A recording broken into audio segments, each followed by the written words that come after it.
Hi, I'm Angela May. Today on HealthBeat TV, a life change that happens to every woman, menopause. It's a natural change in the body, yet a lot of people don't talk about it and instead just suffer through it.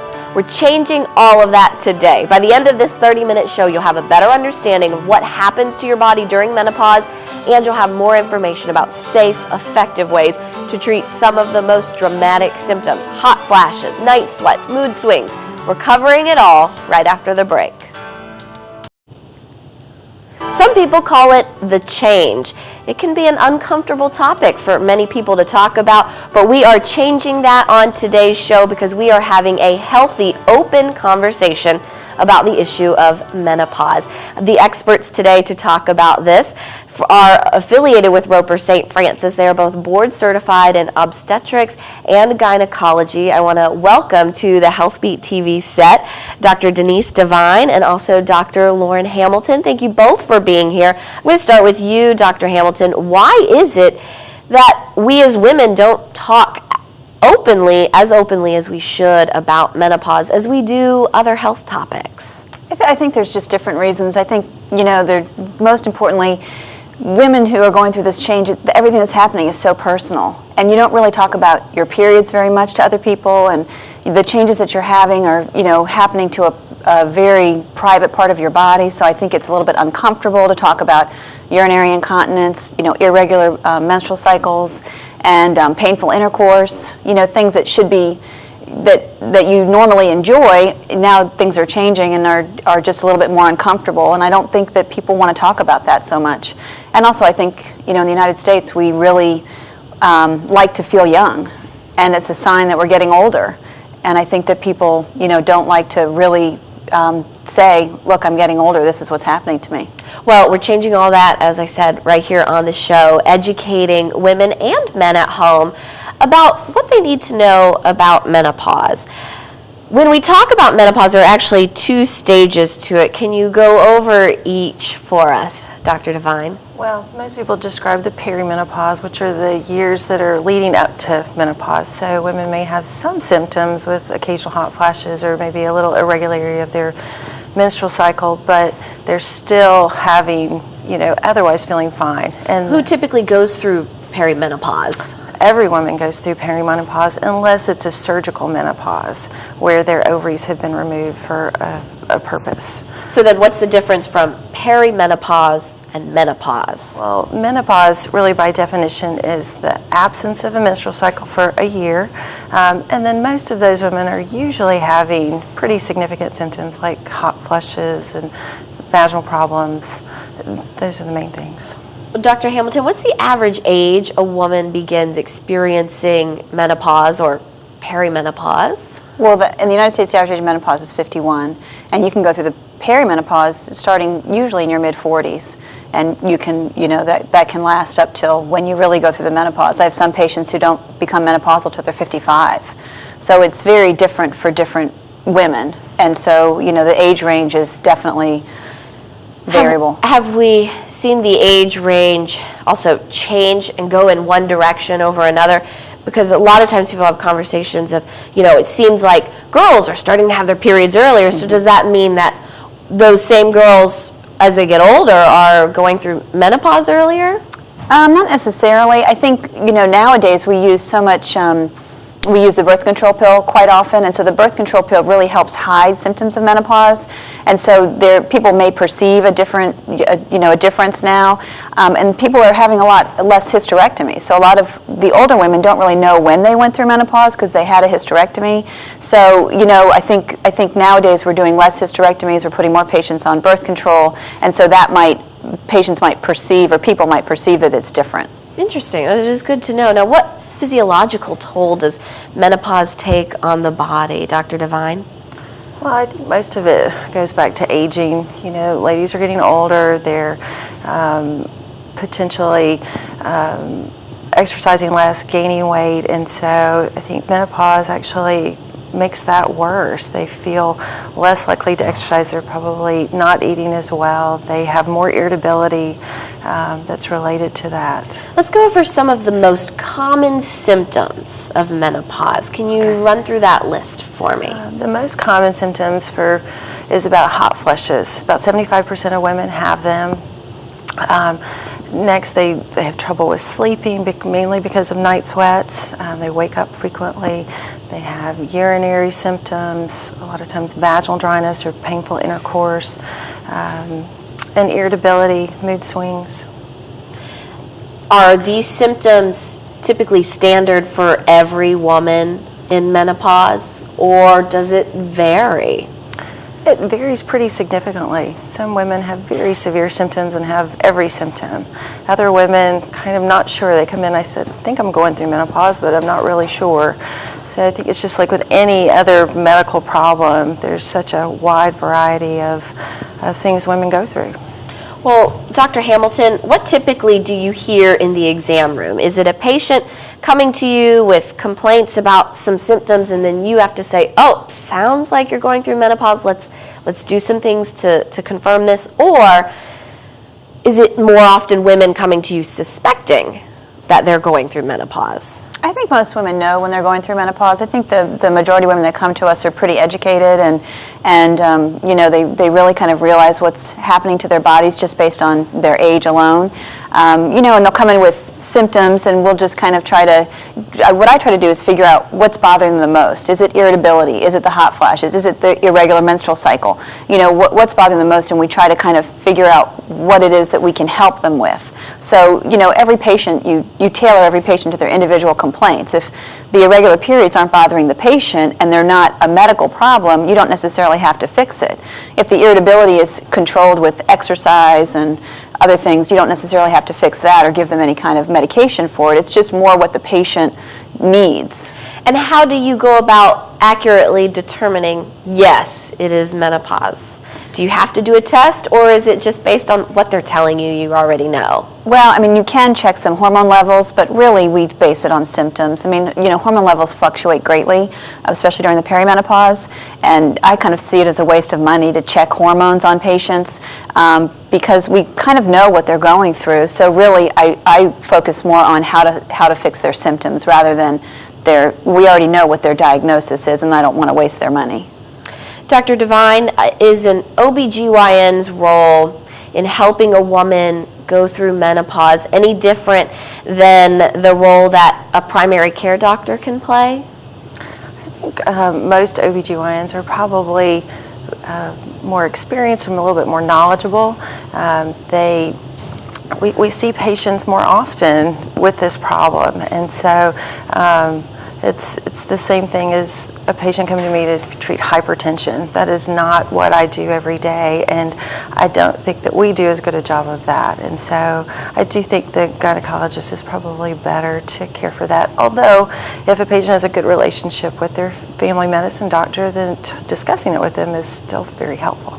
Yeah, and in the end, always have a conversation with a doctor. You don't have to quietly deal with this and suffer through it on your own if you feel like you're suffering. We've got to take a quick break, but coming up next, hot flashes, night sweats, mood swings, any of this sound familiar to you? Well, a lot of people want to know, is there any real relief out there? I'll ask the doctors about that next. And coming up later, this one is for all of you men. Everything you need to know and understand about menopause. Stay with us. Welcome back to HealthBeat TV, your source for health and wellness information, sponsored by Roper St. Francis Healthcare. More now on the common symptoms of menopause. Hot flashes and night sweats are two of the biggest complaints. Now, doctors Denise Devine and Lauren Hamilton, both affiliated with Roper St. Francis, are board certified in obstetrics and gynecology, and together they have helped a lot of women get through these blazing hot times, so to speak. Dr. Devine, how do patients most often describe hot flashes to you? Well, most women say it's sort of a sudden onset of just an internal heat. They even perspire, they flush in their face, it lasts for several minutes, pretty severe. Are night sweats the same thing though? They are, for the most part, and they will wake women up from their sleep. You know, a lot of ladies describe keeping the air conditioner very low and their husbands freezing to death. And yeah, I've heard bedrooms can turn into meat lockers practically. That's right. Well, why does it happen to a woman? Is it so common? It's probably related to fluctuations in estrogen levels, and so you know, why it's more often at night, I don't know that that's really well known, but it's just the ups and downs of estrogen that trigger that. And then how long do those fluctuations happen? Are women dealing with it on average for days, weeks, months, or years? Most women have it for years, and the severity of it probably changes as they age, but I have ladies even into their 70s that describe hot flashes. You know, it's hard to argue with someone over what they're feeling, and so I think ladies even start having hot flashes in their early 40s and can last a long time. I have other patients that never feel them, so it varies fairly significantly. Wow. Well, Dr. Hamilton, if someone is coping with hot flashes or night sweats right now, can that in the long run lead to other problems, irritability, depression, that kind of thing? Well, I think, you know, it's very disruptive, and especially at night, you are not sleeping as well as you used to, so obviously you would be more irritable. You know, you might feel depressed. You know, just the whole aging process for some people is very difficult. So, I mean, sure, you know, the whole process can definitely make you more moody. Is it one of those things where you just have to suck it up and ride it out, or is there something out there that is truly giving a majority of women relief from these hot flashes or from night sweats? Well, depending on your age, there are various things you can do. Women in their 40s can take the birth control pill, and that will regulate their menstrual cycles, and that will alleviate some of their symptoms. Once you get into your 50s, we can offer hormone replacement therapy, and hormone replacement therapy is used, you know, pretty commonly as far as controlling these kind of symptoms. It's a little bit controversial nowadays after the Women's Health Initiative study came out, so women aren't as gung-ho about getting on hormones as they used to be, but if your symptoms are really terrible, it definitely will help them. Well, and let's have a bigger discussion about hormone replacement therapy, and then also herbal supplements. We hear about a lot of different things that are discussed as, oh, these are ways to help women better deal with menopause. What is it, first of all, that we need to know and understand about hormone replacement therapy?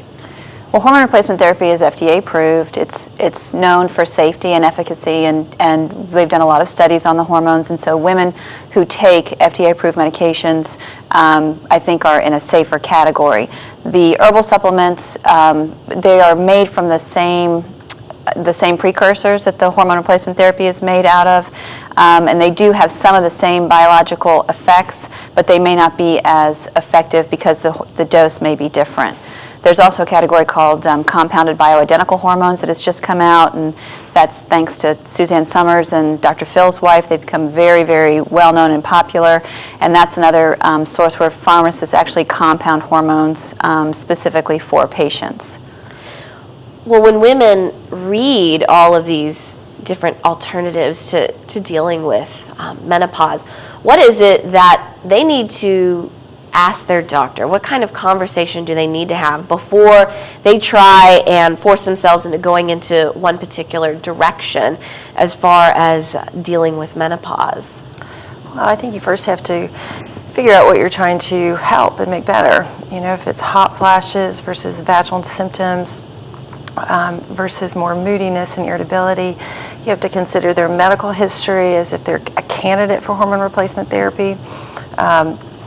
And then you have to kind of go through what their quality of life issues are, and that's something that really was not addressed well in the Women's Health Initiative and the specific studies. And so I think every woman has their own fears going into hormones, and so you have to really address those things before you can move forward onto what's best for them. Well, and do you also have to really have a good understanding of, okay, what are the likely benefits of hormone replacement therapy weighed against the most common risks? And if you have to take a closer look at that, what are the greatest benefits compared to the greatest risks of taking hormone replacement therapy? Well, the greatest benefits are that women do start sleeping better because their night sweats are being decreased. They start having better vaginal health, so they have less painful intercourse. And for the risk involved, there's definitely an increased risk for cardiovascular events, for stroke, for DVT or blood clots in the legs, and for some women an increase for breast cancer. And we really have to assume that all forms of hormone replacement therapy carry the same risks, although there is a lack of data on some of that. Dr. Hamilton, are there any general misconceptions out there right now about menopause treatment in general? I think the biggest misconception is that compounded bioidentical hormones and herbal remedies carry no risk. I think that patients think because they come from natural sources, they don't have the same risk that the FDA-approved medications do, and they do have the same risks. They're the same precursors, they're the same, they have the same effect on your body, they can cause the same types of cancers, and that's the most concerning thing, is that women are being, these things are being touted as natural and safe, and really they have no better safety profile than the FDA-approved hormones. Well, a woman sitting at home knowing that they're dealing with some issues related to menopause, they want some relief, they've heard what you've had to say about what's out there as far as treatment, but they still don't know what to do next. What do you real quickly recommend that they need to ask their doctor? What do they need to do? I think what they need to do is to figure out what symptoms are bothering them the most. And I think that, moodiness can be treated with a antidepressant. So there's different treatments that you can use to help symptoms. You don't necessarily have to go on hormones. Exercise is a great way to help depression. It's a great way to help hot flashes. Smoking is directly linked to hot flashes. So if you're a smoker and you're having a lot of hot flashes, quitting smoking is a great way to help with that. There's just various ways that you can help yourself through your own healthy lifestyle. But you've got to open up with your doctor. You've got to have that conversation.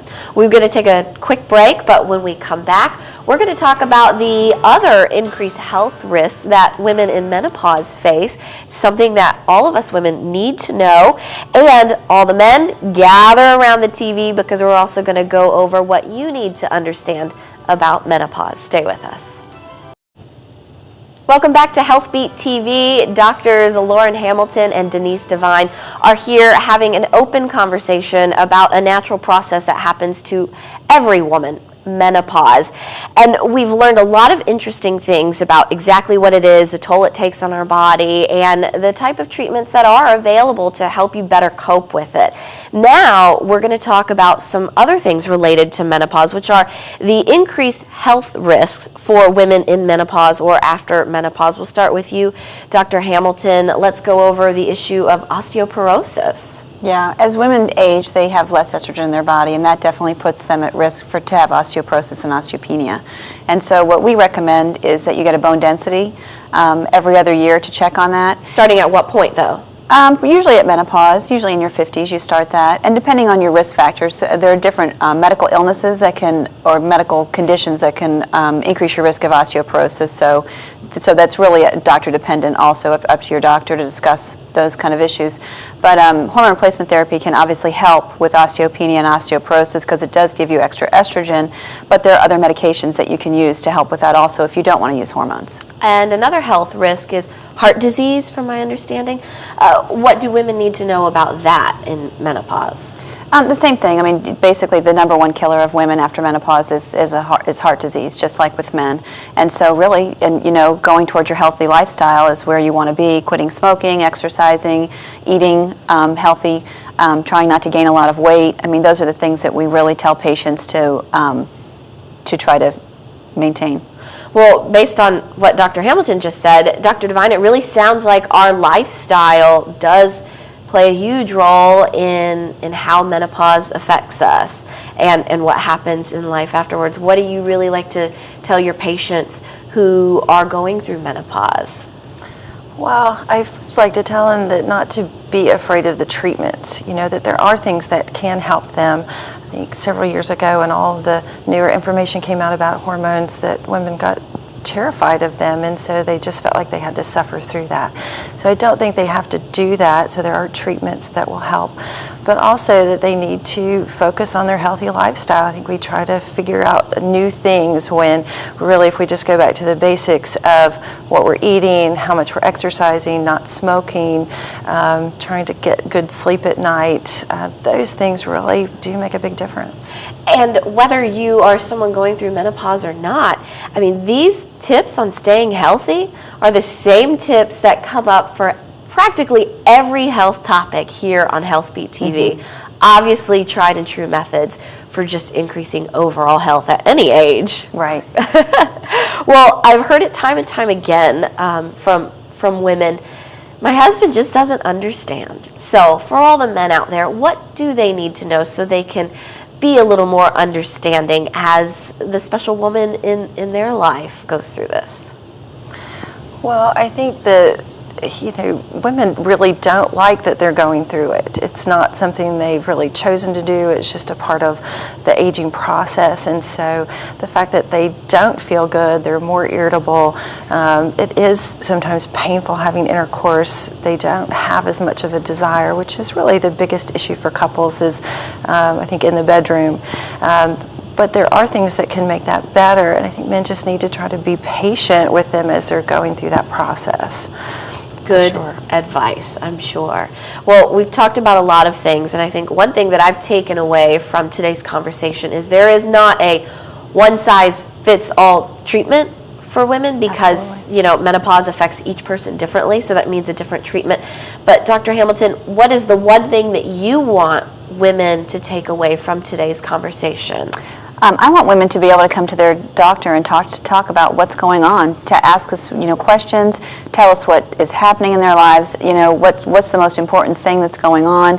I love to talk to my patients about their personal lives, their stress issues, and there are just a variety of treatments. So just because you're having these symptoms, you're not put in a box and you have to have certain things. There's just so much we can offer women, from, emotional counseling to medication to just anything.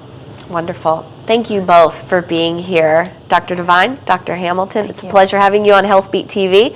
And if you at home want to learn more about today's show topic, or if you have an idea of something you want to see discussed here on HealthBeat TV, all you have to do is make a quick phone call to the HealthBeat hotline. The number is 724-2670. And as always, thank you for watching HealthBeat TV, your source for health and wellness information exclusively on Comcast C2. Have a terrific day.